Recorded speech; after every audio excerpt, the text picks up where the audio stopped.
started, everybody. So good afternoon or evening or whatever it may be for you, everybody. My name is Mar Vincent, and you are in the Group Dynamics How to Write Scenes with Several Characters panel. So to start off, I'd like to let everybody know that only the panelists here are going to be able to share audio and video. If you have questions, which we would love, please do add those into the chat as we go along. I'd love to share everyone's questions today. And today's event is being sponsored by Renaissance Press. They're a Canadian publisher dedicated to publishing, supporting, and uplifting marginalized authors. So we'd like to thank them for their generosity, and because of that, we're able to include live captions with today's panel. You'll also be able to find a link to them in the chat, so check that out. And so I'd like to start by having the panelists introduce themselves. When we do that, if you can give us your name, your pronouns, and why you would like to be on this panel would be great. So would anybody like to start, or should I just call names? I can get us started. All right. Hi there. So I am Jen Gott. I am an indie author of sapphic fantasy and superhero novels. And basically, I really just like over-the-top stories. So whether that is fantastical world building, dramatic plots, big set pieces, or just cramming too many cranky characters into a room and seeing what happens, that's really my jam. So that's why I'm here. That's what I hope to talk about. Excellent. Thank you. Nev, would you like to go next? Sure, yeah. Hi, I'm Nev Maslakowicz. I write speculative mysteries. I've got a couple of books with a publisher, 47 North. This is one of them. And then I'll also have some of my own self-published. So I'm a hybrid author. I like to write mysteries, and they tend to have big casts, or they can have big casts. So, it's a good thing to talk about, how to make that happen seamlessly. Yeah, absolutely. I feel like the smaller cast you have, maybe the less of a mystery you would have. So I could totally I think you could that. pull it off, with a small cast, but yeah. Yeah. Awesome. Well, thank you for being here. Catherine, would you like to say something? I am Catherine Olson. I publish under Khaki Olson. I am a traditionally published fantasy and sci-fi author. I've also done nonfiction, romance, and some poetry, but I am currently working on a murder mystery, and I am working on simultaneously developing a dark fantasy. But I am a huge fan of operas and musicals, all of which require people to be very complex in very short amounts of time. And so this kind of has always been a fascination of mine. And my pronouns are she, her. Thank you. Yeah, that's very cool. And Caitlin, would you like to introduce yourself? Yeah, hi. So my name is Caitlin Marceau. She, her are my pronouns. I'm a queer speculative horror author located here in Montreal. And what really drew me to this is that I had my first novella come out last year, and I have my debut novel out this year with a bunch of other books, and all of them have gone from progressively smaller casts to bigger ones. The biggest one so far being my weird horror reimagining of a Shakespeare play. And I realized that writing multi-character scenes were a nightmare. So I just wanted to try to make them a little less painful for some of you, if you're like me and usually do smaller pairings. Awesome. Well, congratulations on your novella and your novel. That's awesome. Thank you. And yeah, I guess we can get started and dive into the first question that I've got here. It's kind of a multi-part question, but we can tackle it one piece at a time if we like. So I guess, how many characters have you put into a scene at one time as like the most, and what is your experience with multi-character scenes? Like, what type of scenes? Are they conversations, verbal or physical altercations, or something else? And how do you approach a big number of characters in a scene compared to like a one-on-one conversation or like a small exchange between a couple of characters? Well, I'll start. So for the the latest of my murder mysteries, I had scenes that needed to have 10 characters in there.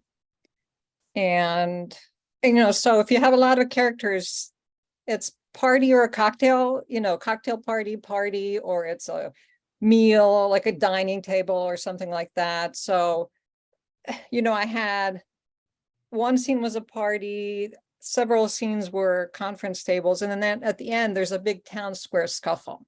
Right? But what's interesting is they ended up being rather short scenes.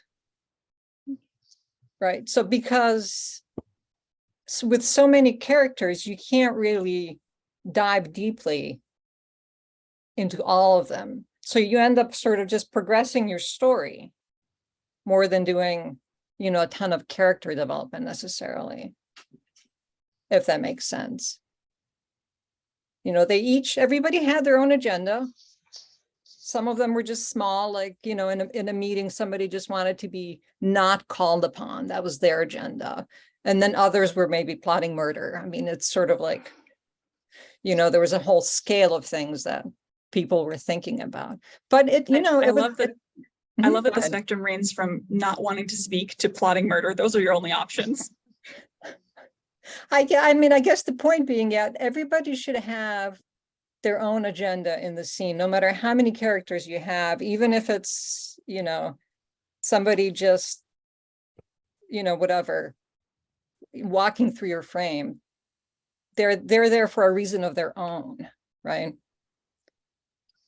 I think it's interesting that you were talking about, tending to fall into short scenes and everything, because when I was pondering this question, immediately the first of my situations that I thought of was a multi-scene, multi-chapter extended action sequence at the climax of one of my books. For context, I write a lot of superhero stories. That's one of my series is about superheroes. There is a group of 7 superheroes in this team. So I'm very frequently writing with at least 7 people in a room, whether it's action scenes or just, a meeting or, any kind of scene really. But the most logistically complicated, like I said, was this one that was at the climax of one of the books. I had the group of superheroes, and then I had an alternate reality copy of all 7 people. Oh, nice. And then I had an ally helping them out and 2 antagonistic kind of characters. So 17 people. And just to add a little bit of spice to it, there was also some body swapping going on. So, and like I said, this was like an extended, drawn out, big set piece that lasted a couple chapters. It was thousands of words juggling all these characters at once. So that was, I've definitely had groups that large in my scenes before, but that was definitely the most logistically challenging one. I sort of feel like the weird middle child to both of you at this point in time. Because I think for me, like sort of in the middle, my I don't want to say it's like the most characters I've had in one scene, but I'm going to say the most characters that are like in the spotlight, I suppose is the best way to frame it, so one of the novellas that I have coming out this year called I'm Having Regrets, deals with grief and loss and a cult, because why not? And essentially the catalyst for it is this grief support group. So it's like this quite a large collection of individuals who are all sort of sitting around trying to share and talk about their grief and the grief that they're trying to like surmount to be able to move forward in their lives. And for me, I found I only had about 7 people in this scene really talking and engaging with each other. And for me, I found the thing that was the most important in the scene wasn't the conversation between them, but like the inaction. Like, what are they doing that is saying more than the words that are being spoken? And I find that to me like kind of a sweet spot for multi-character scenes is not everyone needs to be talking. And, not everyone has to be saying something, but they all have to be doing something that says a lot for them. So that's kind of been my sort of experience personally with this. For me, the largest scene that I've ever written was 25 individual characters. coming together for a negotiation between two sides of a war that has just ended. And so they all have their previously established agendas, but what was the most interesting thing to do was to have a flexibility that went unspoken within the scene itself, so that by the end of the scene, there were actually priorities that had shifted, and it was expressed in maybe 9 characters who were directly involved in the actual normal dialogue, and having to have the tensions and it plays out that they had to do was a very good balance to kind of work with. I didn't always have the same approach to it when I was drafting this scene, but I decided that I had to have specific people who were actually on the same side philosophically, but in the spoken world, they had to be ideologically on different sides. And so playing with that was a really good thing to kind of experiment with. And I always say that I never settle for my first narrator. Sorry, my voice is going a little bit weird. But I never settle for my first narrator because I tend to write scenes several times before finding which one actually needs to have the narrative voice in it. Awesome. Yeah, it seems kind of, from what everyone is saying, that one of the themes of big multi-character scenes is trying to find a way to keep all the characters distinct and have kind of their own motives or their own things going on, despite the fact that, you know, I guess 17 or 25 characters, it feels like a little bit to handle, but keeping all of them invested in what's going on in that scene. It kind of seems to be kind of a theme here. So I'm curious also, what do you find are some of the greatest challenges in big scenes like this with working with so many characters? Like, would it be something like giving them all a different, like their own individual motives or reasons for being there, something like that? And how do you, I guess, also approach giving every single character something or some reason to be there, or, you know, a way that you would make the scene easy for people to follow who are reading it? I could jump into this one if nobody else minds. I think for me, the most important thing, and probably maybe controversial given the workshop we're in, but is to ask yourself, do you need to have this big a multi-character scene? I think for my own personal problem as an author is I love the characters I write, even when I hate them, even when they're terrible people and I want nothing good for them. I love these characters. So of course, when there's a scene that could feature them, I try to find a way of like working them in and trying to make them present and trying to highlight what they're doing or saying or thinking or what have you. And sometimes you just need to take a step back and ask yourself, does this character actually need to be here? And I find sometimes I'll ask myself that question, rewrite the scene without the character present, and then see how much that does or doesn't impact the scene dynamic that I've created. If it doesn't really impact it, then get rid of the character for that moment. Don't have them be the focus. You know, there's nothing wrong with someone silently observing the action in front of them and digesting it to unpack later. If anything, that can sometimes be more interesting than having them engage in the scene, right? If you have someone sitting there nodding and agreeing with the entire conversation, and then next chapter, you have them like off on their own, thinking about, you know, how much horseshit it was that they just had to witness, that to me is more interesting than like actually have them participating in that moment. So for me, the approach is really, do you need to have like that character there? And if you don't, are you putting them in there because you as the author are a little too invested? So that's like my personal like go about for that. Yeah, I mean, you have to let the story guide you, right? You know, do they need to be there for the story? And if not, then, you know, do you just find them funny and like the jokes they make, and that's why you wrote them in, that kind of thing? The thing that I find a little bit challenging is, I mean, you can't introduce them all at once, right? If you have a large cast, you have to sort of, you know, work them in, especially with a murder mystery. I mean, you're not going to throw all the suspects in chapter 1, probably. You're going to have to, you know, work them in chapter by chapter, scene by scene, until, you know, you have like a big scene where maybe everyone's there.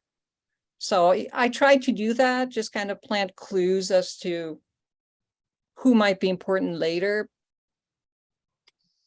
You know, and just kind of building up to that big scene with all the characters.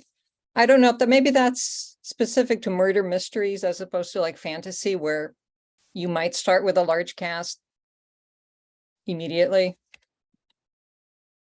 So something that I mentioned at the beginning that I love musicals and operas, and one thing that comes to mind when it comes to an ensemble or a larger character cast is the play 1776. And for those of you who might not know it, it's the story of how the Continental Congress decided to draft the Declaration of Independence and actually sign it on July 4th, 1776, so that America broke itself off from the motherland of England. And there are many characters who are mostly chorus members. They are not really there to change the story. And one of these is a man named Judge Wilson, who is from a state with a very prominent character who does a lot of speaking and has a lot of arguments. And you see him constantly overshadowed until this one moment where he's expected to stand on his own. And you realize that he is a man who prefers to be sitting in the background, and he is told, it all comes down to you. You are the one who is going to make or break this entire situation. And he essentially says, I don't want the responsibility. This is something that I cannot cope with. So you realize that the development of his character has been entirely in the fact that he has never been the person in charge.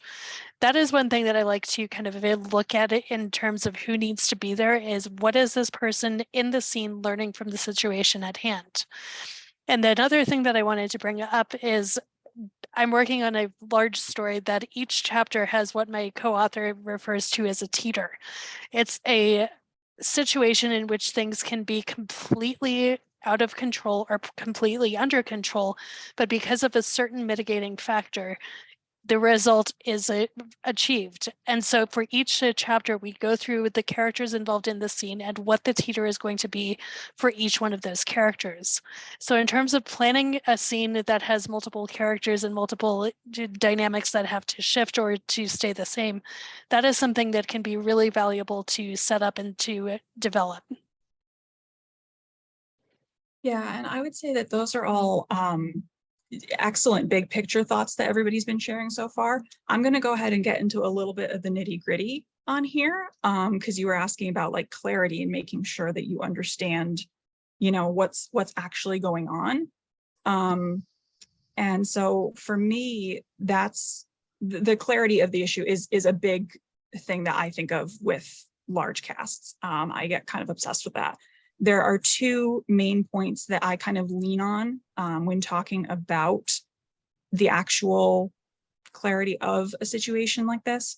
The first one is just to, like, it's going to feel like you're over describing, but be absolutely explicit about who is moving where, who is saying what. Tag all your dialogue with names instead of pronouns. Tag all your dialogue.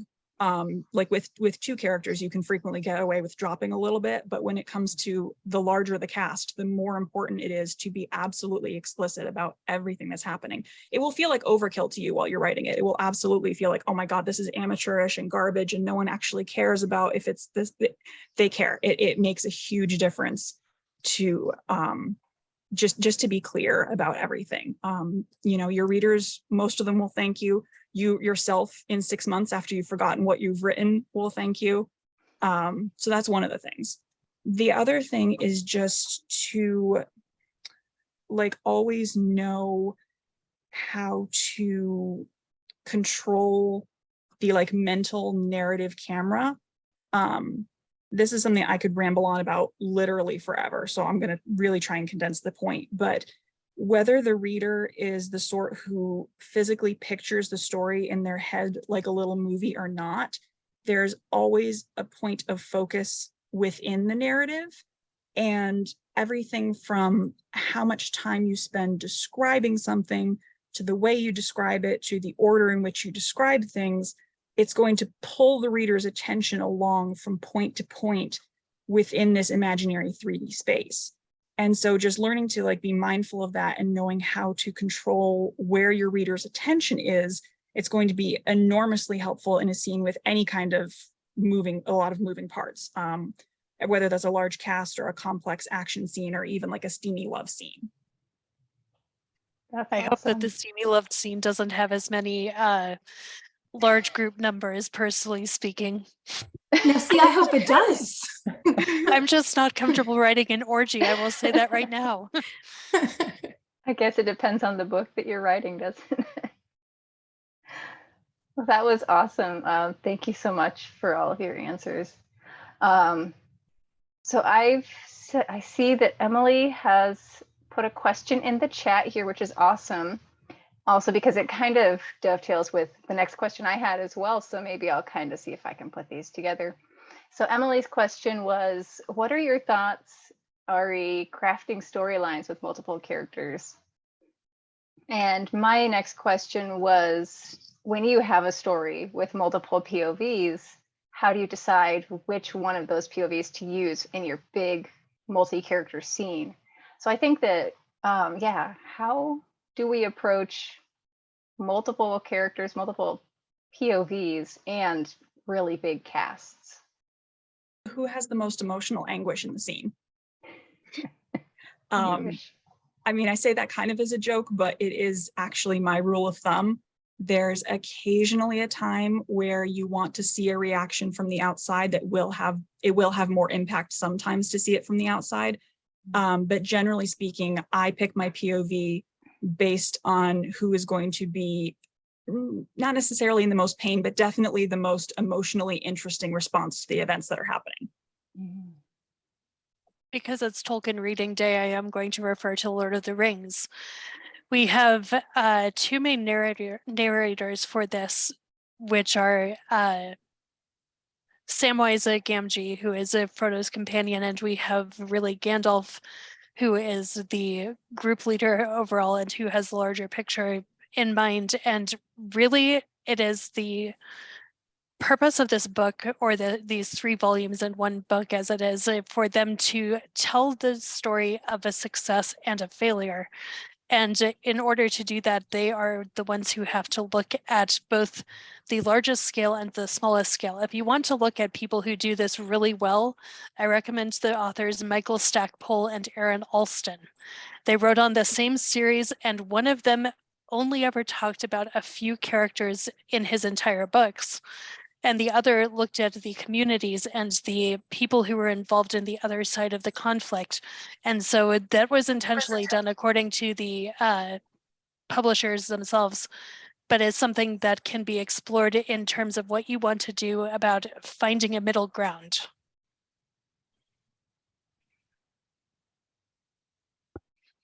Yeah, I would kind of like bounce off of the idea of like the mental anguish one, because like I know you mentioned it kind of as a joke, but not, but also as someone who writes horror, that's like the golden rule, is like who will suffer the most in this, and how can I make it like their focus. I also think a really important thing is to like outline, and then when you're done, like do an outline again, just for funsies. Because like the more outlining you have, the more you'll kind of know who in the scene will have the most emotionally, like not just the most emotional investment, but the one who'll have the most emotional or visceral reaction like to the scene that you're writing. So I think that's like super important, is to have an outline and kind of figure out as you're going scene by scene, well, which of the characters like that I'm writing from their points of view, which of the characters really will have the most in-depth emotional response to this moment, or who's going to grow the most from the scene, like which character is the scene servicing, I suppose is the best way that I would word it. And then another kind of something else that I sort of do is kind of how I mentioned earlier, how I like to have characters, you know, kind of take information in and then digest it separately. Ask yourself if the character you're focusing on is a character who would benefit from that also, because even if they might have the most, you know, emotional response in the moment, sometimes depending on the character and the story or a reveal you're doing, sometimes, you know, again, if you know that they're going to have some kind of big twist reaction that you don't see coming, or they know something that no one else in the group does, so the information that's being presented to them is like either information they know or information that they're going to use differently than like maybe you would expect, in that kind of situation where you have a character that's kind of like withholding that or having that twist, that's maybe the only instance in which case, or not the only, but one of the few instances in which I'd say don't make that like the POV character for that scene, because then their revelation down the road or that reveal or that sort of twist of information will hit a lot harder than them sitting there being like, oh, I already know this though, and I'm going to do this later, like you don't really want to ruin that. So I like guess that. I'm different. Sorry, go ahead. Oh, sorry, didn't mean to interrupt. I guess I'm different in that, I choose it by intuition, the point of view. I don't spend like a ton of time thinking about it, and I've never gone back to change the point of view. It's just sort of something within the story, and it's like, yeah, this is the person that needs to tell the next chapter or the next scene. And I mean, I should outline more. Outlining is good. Outline makes for faster writing, but that's one of the things that it's just always intuition for me, the point of view in a scene. I think just to kind of like go back on that, Nevis, I think for some authors it's intuition. I think especially if you're starting out though, outlining, like just for anybody who's like in the workshop watching who like isn't necessarily trusting their intuition, like I'd urge you to maybe start with the outlining first, only because like I taught too many workshops with authors who tried to do intuition on like their first story, and then they're like, yeah, it's gonna have like 173 main characters, and they like don't outline anything, and then it's like a bedlam of editing. Like, just if it's your first go around, please God, just outline till you want to rip your fingers off.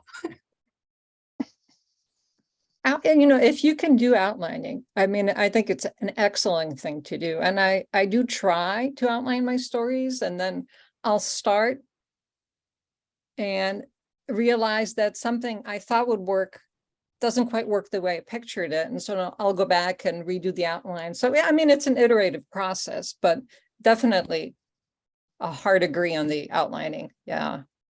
Well, one thing that I always say is that it's not something that I intentionally did from the beginning, but I found myself tending to have about 3 times the amount of information in my head as there was on the page, because in order to decide group dynamics or individual character dynamics, I had to understand what kind of beats that needed to be happening. And so one of the things to do personally for me, I like to have the kind of character Bibles, have things where you can take any given scene and ask yourself, based on the questions that you have already answered about these characters, what their individual responses to something would be, and what perspective or what a priority they're personally coming into the scene with.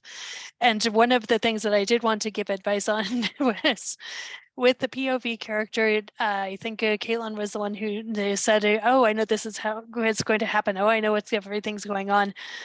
I'm as well as a Lord of the Rings fan, I'm a huge Star Wars fan, and I find it is significant that we never once have the perspective of the character who is behind it all. We never, in all of these Star Wars movies about Emperor Palpatine, we never have a single scene with him on his own with people who are not the main characters or the narrative framework. So there is a lot of dramatic interpretation that is implied in the fact that we will never know the mind of the person who is putting it all together, so that we as readers and we as viewers are always going to be at a disadvantage. And that's a wonderful thing to kind of play with when you're coming into any kind of story, but especially, mysteries or horror or anything where you have to go on a journey of self-discovery, which I hope everyone writing a book or reading a book is going to be doing.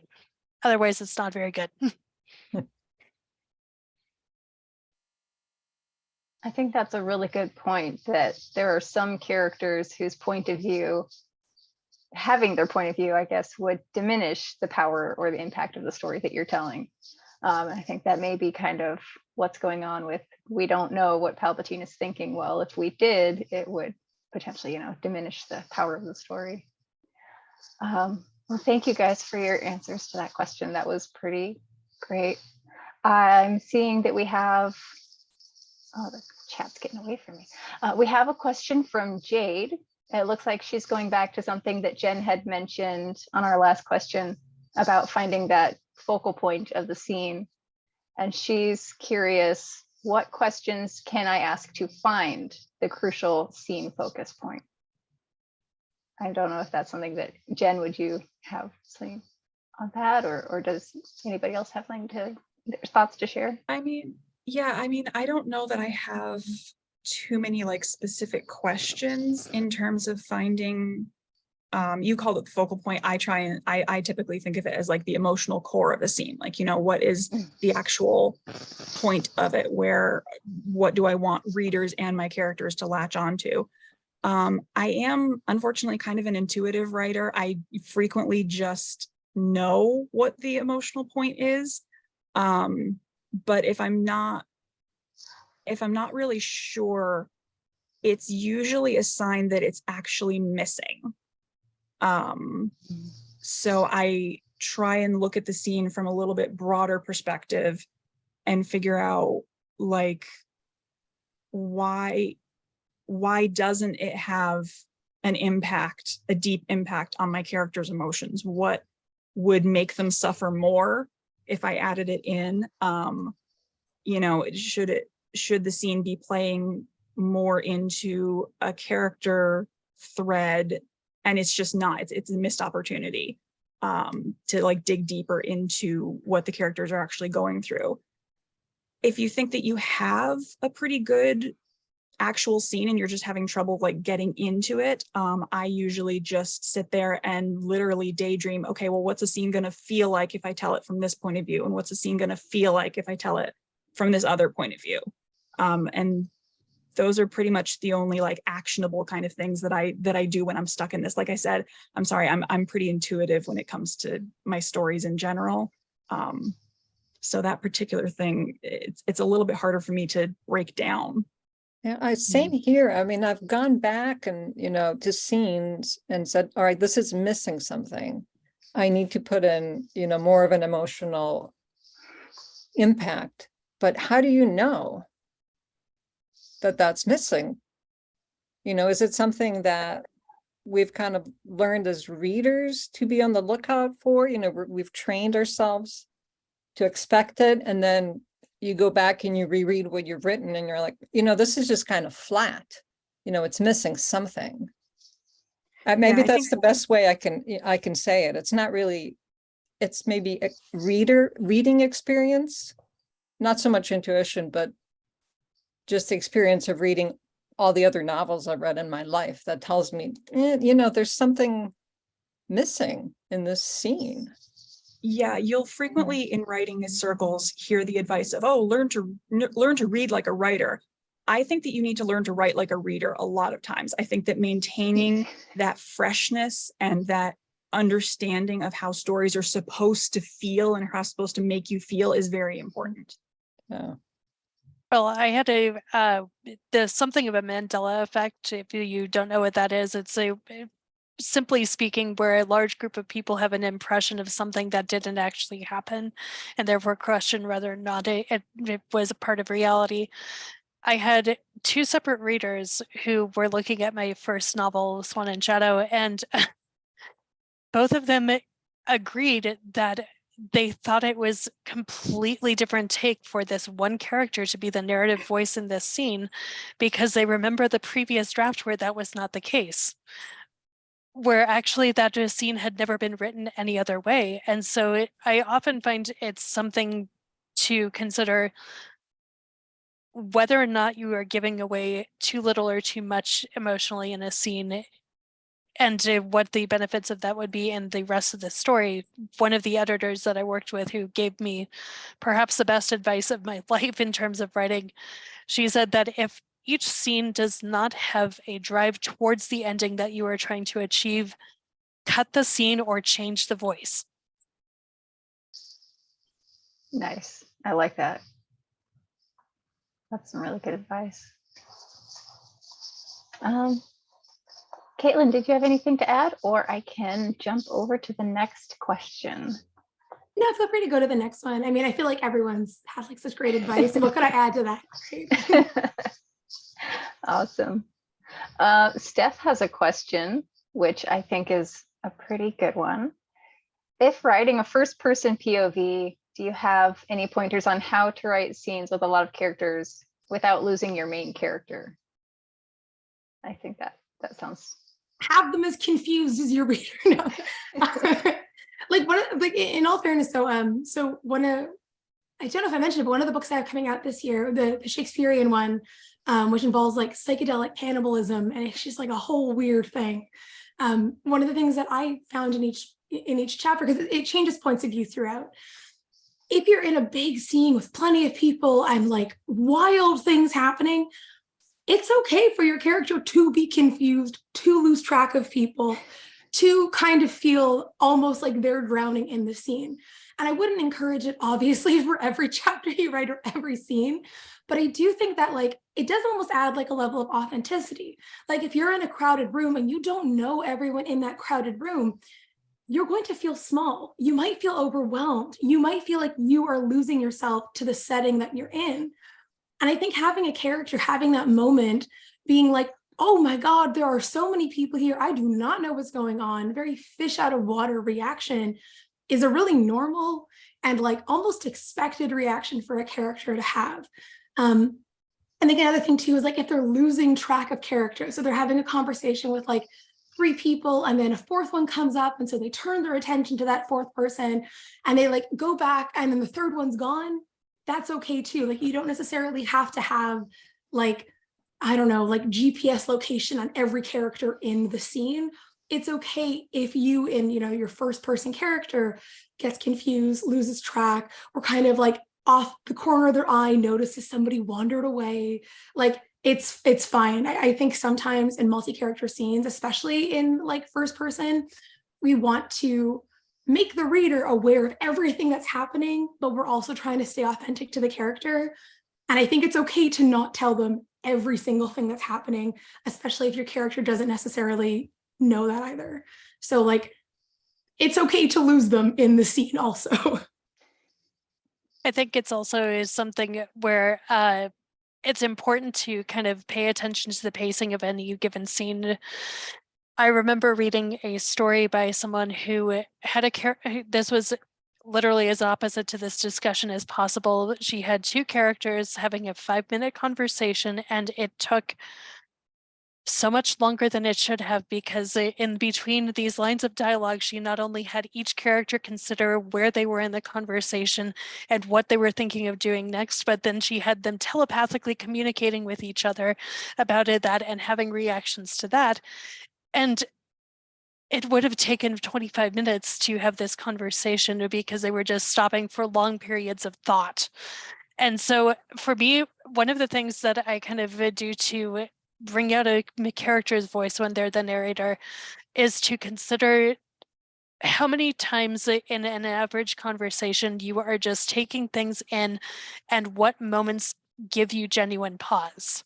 Because I can listen to a conversation that's going on for 5 minutes at a time to 10 minutes at a time, and something that just stops me in my tracks is the thing that needs to be brought out. And so if you're looking at what brings you to that point, consider moments that either are not those stop in your track kind of moments, but also things that build up to that moment, so that it's not a shock when the person actually goes, whoa, whoa, whoa, whoa. Okay, I've been kind of going on autopilot for the rest of this scene, but I need to stop and think about this specific moment. And so that's where I kind of look at where the main character's voice or the narrator's voice can be brought out more. Yeah, and also like if you're writing in first person or even in a tight third person point of view, inherently, at least it should be, that your character's perspective is just kind of omnipresent anyway. So like even if you are in a big crowd and you are listening to 15 different people talking, the things that you notice and the things that your inner monologue or the prose of the book or something is going to pay attention to is going to be different than if the person next to you was narrating it. So you can definitely make sure to lean in to that if you are worried that your main character is getting lost in this big crowd. Just make sure that their reactions and their perspective is highlighted at least as much as what's actually happening around them. My last book, Delilah's Demise, has a first-person point of view for the main character. And one of the things I, work hard on was to have her move through space a lot and like to think of it as if there's a camera kind of mounted behind her, she can't see anything sort of beyond what's in front of her, right? There's only so much she can know in the moment. But so I'd like to have her moving around, like at the party scene, and that way have her interact with the characters she needs to interact with, but also keep that kind of very limited vision that she would have kind of in the crowd. Yeah, that makes perfect sense to me. One of the big tricks that I think we have with doing first person point of view is trying to remember that they are the only person who we are filtering the entire world and the entire story through. And I guess especially if you have a huge cast or a scene with many, many, many characters in it, it could be tempting to maybe start sneaking into a different character's perspective or trying to convey what another character might be thinking or that kind of thing, even if the first person POV should not actually know those things. So that's a good thing to keep in mind. But you could also use like the first POV to like, sorry, it's just like something you said is just like, oh, wait, hold on. Where it's like, you can use your first person point of view to like almost imagine what other people are doing. Like one of the things that I absolutely had so much fun with in like the psychedelic cannibalism one, it's how I frame this book all the time, is like this character is like kind of narrating and it's sort of a traditional like, oh, looking around. And then like she sees someone just doing something, nothing that should catch the eye. And of course, like a little inner monologue, like, I bet that little bastard is thinking something like shitty right now. Or like she's kind of like inferring her thoughts about like his very mundane behavior. And that can be really fun too, though, because then it kind of does like in sort of a weird, like alternate reality kind of way, kind of give agency to that character that isn't the focus point in that moment. It's like a fun way of like getting your character's voice and also sort of like reflecting on what someone else might be thinking or doing or wondering, or I don't know. It's nice to have them just be completely wrong, in the moment. Just like yeah, it's the best. Yeah, I would say that is also a good way, probably, I mean, to flesh out another character, but also to further inform readers about what your POV character's kind of way of thinking is. Like these are the thoughts she would put into somebody else's head, or the motives she'd put behind somebody else. That's awesome. Thank you, guys. It looks like our next question in the chat is, any advice for writing emotional storylines? I feel like that's a big question. That is an incredibly big question. If any of you have read Gail Carson Levine, she wrote such books as Ella Enchanted. She wrote Sparrow in the Wind is her most recent one, but she's done a lot of things for young readers. But I once had a conversation with her about character development, and she said that the thing she always does in order to understand the emotions of a character is to rifle through their pockets and see what they carry with them, because it tells you a lot about what is most important to them, what they feel they can't be without, what is something that is just, are they a hoarder? Are they someone who's very simplistic? And it's a really kind of interesting way to look at it, because I've done this with each of the characters that I've come up with since having that conversation with her. And sometimes I find that this person has an entire backstory that I didn't know about until I actually looked in his pockets and found something from his dead daughter. Or I have a character who never has pockets because she spends 90% of her time as a swan. And so I kind of use that as a jumping off point to decide. I know what the main emotional story arcs are going to be, but within the story, kind of doing that exercise is something that can help flesh out who will be a character and that this person can interact with for specific reasons or for specific perspectives. And that's where I would start with that. I'm like a very less is more kind of person when it comes to like really emotional scenes. Like my novella that came out in September of last year, it's called This Is Where We Talk Things Out. The entire thing is literally a mom and a daughter at a cabin talking things out. And it's following like the very sudden death of her father, and they have like a really estranged relationship. And they just kind of decide to go away to try to mend fences. They don't. It's a spoiler. Things go terribly wrong because it's horror. That's the gist. I find nothing makes me more frustrated as a reader, not so much a writer, but as a reader, is when I'm reading this like allegedly very emotional scene, and like every character is like saying so much and like oversharing and like weeping, and they saw, and I just like I can't handle it. I like don't know if it's just I'm a bad person and like a heartless bitch, but like I cannot stand that. I think it was, I want to say it was Bryan Cranston of all the people, but I think in an interview he was saying that like at a character's most emotional, like don't let them cry, because then the onus is like on the audience to have that emotion, to have that reaction, to cry. And the same goes for like a funny scene. Like if a character knows what they're doing is funny, the audience won't laugh. Whereas if a character takes their very funny scene very seriously, then it's on like the audience to have that like laugh reaction. I think the same really, really, really goes for writing. If you have a really emotional scene, like most people in their daily lives won't have these like over the top, explosive, flip the table reactions, right? It'll be like, you know, you can see them like kind of like pulling their hair a little bit more, you know, like they're trying to like fix their hair and they're like playing with it more than usual. Or like you can see like their hands clench, or like they're not really tearing up, but they're not really able to focus and meet your eye anymore, you know, like those kinds of reactions. And I think when you're writing an emotional scene, you might want to convey the emotion by being over the top. But if you take a more reserved approach, a more grounded in reality one, which isn't to say you can't have people crying, just maybe not everyone is sobbing and holding each other, I think you'll have a stronger story for it, with more of like a gut punch. Because then the reader, then that reaction, right, it's like on the reader to have as opposed to on your character to express. I'm Sorry, so just subtle jumping in in that. for Oh, a sorry, second. go ahead.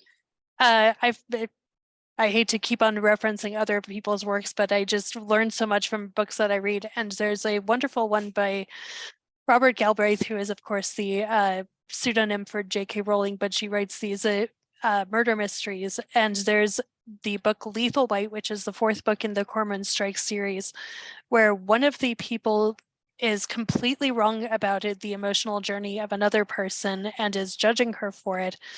And we don't actually realize what's going on, that she has developed a post-traumatic stress disorder until she has a panic attack about 3/4 of the way through the book. But there are hints throughout that, and there are things that seem like ordinary changes in behavior or ordinary places where their personalities diverge that seem insignificant, but actually are a response to this. And so one of the things to really kind of bring in when you're doing an emotional storyline or an arc of a character that heightens an emotional investment in the story is to do kind of incrementalism. Do not expect the person to go from 0 to sobbing in the course of one sentence.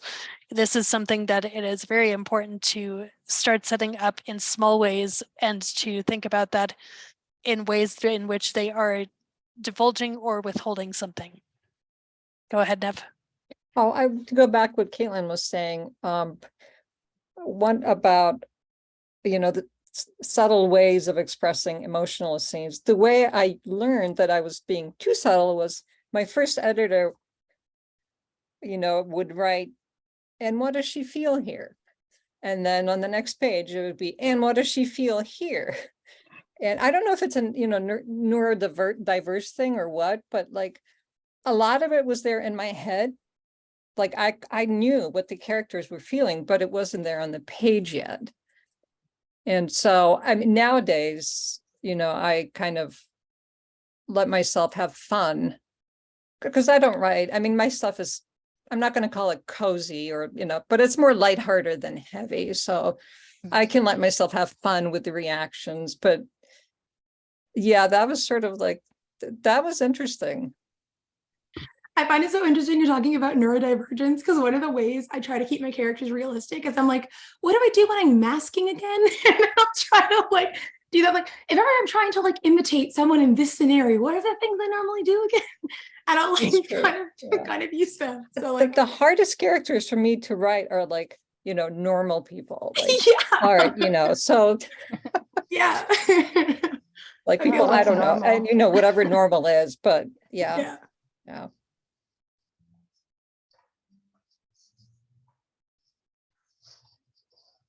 Awesome.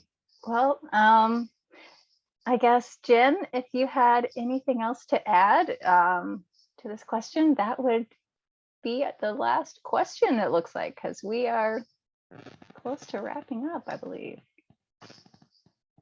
Yeah, I don't know. I mean, I understand and appreciate subtlety. I definitely use subtlety on emotions at times, but also I unabashedly do love melodrama. Not necessarily wailing and gnashing of teeth constantly. That can get tiresome. Obviously, there's a balance to everything. But I do love putting a character in a situation that I know is going to be painful for them, and then having another character say something completely insensitive that just turns the screws even more and makes them even more upset. And maybe they can't express that at the moment, which is where, perhaps some of the subtlety can come in, but like internally, they're just dying inside because it's just gotten 10 times worse. I pretty much don't think that there is a cap on how bad you can make things emotionally for a character, except that I do believe in happy endings in the end. I'll just say that much. That's nice of you. At least we never have to meet our characters in person, or all the things we put them through. They probably wouldn't really appreciate us too much. Awesome. Well, thank you guys for everything. This has been a really great discussion, and I want to thank all of our attendees today as well. Conversation over here in the chat has been great, and the questions were awesome as well. So I guess I would like to ask everybody where you can be found online. Jen, let's start with you.